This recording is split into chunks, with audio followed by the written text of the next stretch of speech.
Going fishing.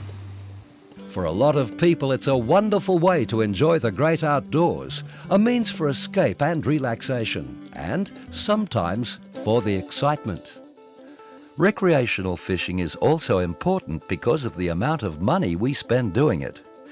Recent surveys estimated an annual contribution of $1.3 billion to the Victorian economy and around 30,000 jobs.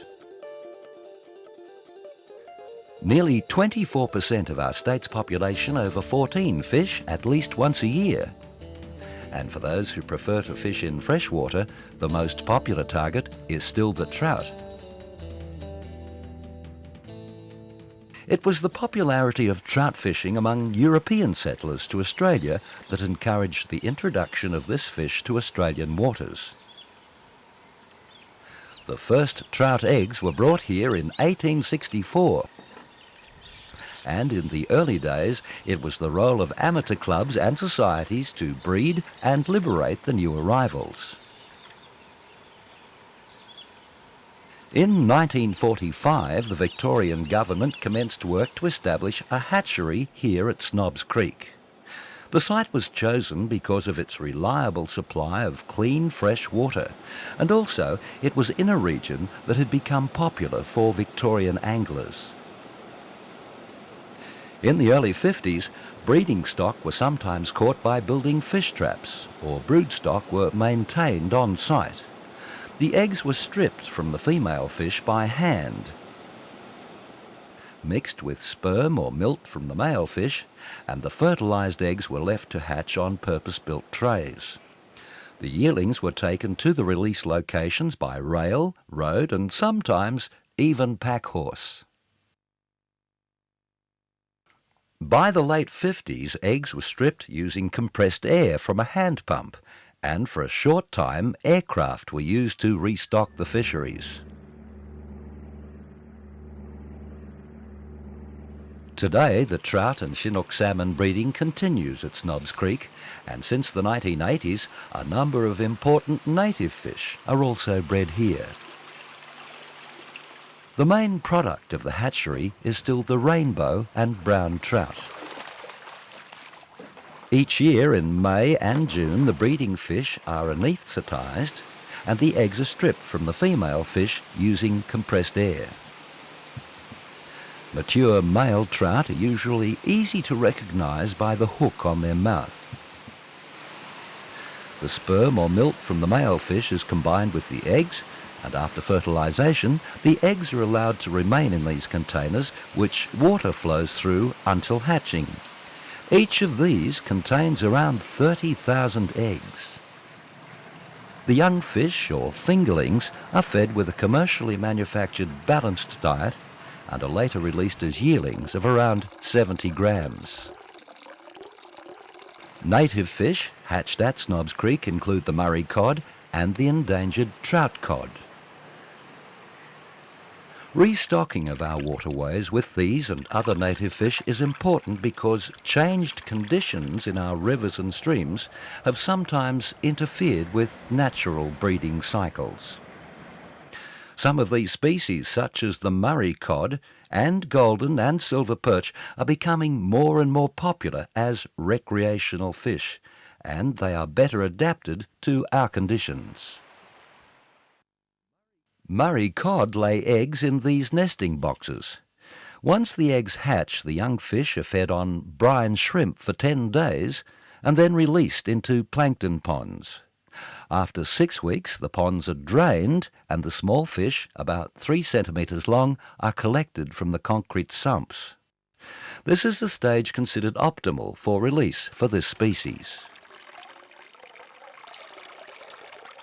Working out ways like this to optimise the management of our state's inland fisheries is the role of MAFRI at Snobs Creek, an important research facility. The research function is primarily in two areas, the recreational fisheries program and the aquaculture program. Both of those are designed to get information to feed into management of the recreational fisheries and commercial aquaculture in Victoria. The research for recreational fisheries mainly concentrates on determining appropriate stocking rates, following up on fish stocking to see that we're getting optimal growth, looking at habitat issues for recreational fisheries, and perhaps looking at other associated issues such as carp, the biology of carp, which are a pest species that have impact on recreational fisheries. In order to find out what is happening to the fish in the wild, researchers use a number of methods. Fish are tagged so that the history of a particular individual can be followed. If you catch a fish with a tag, please follow the instructions on the tag. Larger fish can also be tracked electronically using a small implanted transmitter. Here the targets are golden perch somewhere in Lake Eildon. In this case, the purpose of the research was to study the preferred habitat of the fish so that recreational fishers can improve their chances of a catch. Anglers can also help research with creel surveys. We're trying to get information from them on how long they've been fishing, what sort of bait they're using, how they're catching the fish, and then actually weighing and measuring their catch as well, which is really important to us, to get an idea of what size and structure of the population that the anglers are actually impacting on. But sometimes it's necessary to get a good idea of the fish that anglers aren't catching. Our other research is usually done with netting or electro fishing, where we can get a sample of the whole population, not just the ones that the anglers are catching, but the whole structure of the fish population that's there. Nearly always part of the research work involves measuring and weighing fish caught, and sometimes it's necessary to check their age. This is done by counting the rings in the fish's otolith or ear bone. It's similar to estimating tree age by counting growth rings. Fish habitat is monitored using flow meters and temperature data loggers.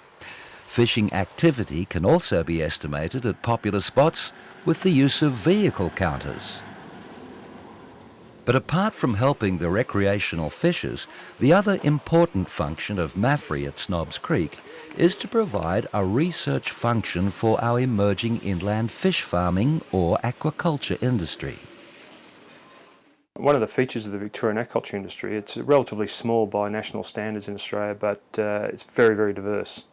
And inland aquaculture that we focus on here at Snobs Creek predominantly covers everything from sort of fairly well-known trout farming sector, rainbow trout and freshwater salmon, but also more recently we do native fish such as Murray cod, and but also the Victorian industry covers other sectors such as freshwater crayfish, yabbies, and also ornamental fish, goldfish and various ornamental strains.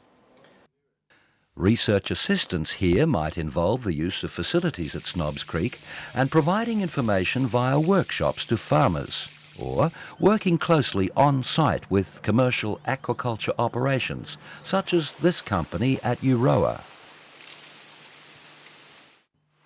But apart from helping fish farmers grow healthy fish, MAFRI staff are also involved with maintaining a sustainable long-term industry that has a low impact on our natural environment.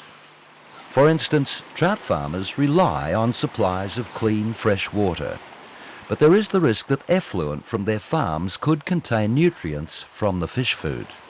MAFRI works with fish farmers to develop best practice methods that reduce and manage environmental impacts of farm discharge. Researchers at Snobs Creek have also been involved in exploring ways that aquaculture can be linked to more conventional farming methods. This has been termed integrated agriculture or agri-aquaculture. Aquaculture is a growth industry, and its commercial potential is very much underdeveloped at this stage. So, yes, there's a significant effort being put in to try and develop some of those industries. So whether your passion is for catching fish, farming fish or eating them, or perhaps an interest in the continued economic growth of our state and the welfare of our freshwater fish species, MAFRI and Snobs Creek are continuing to play an important role.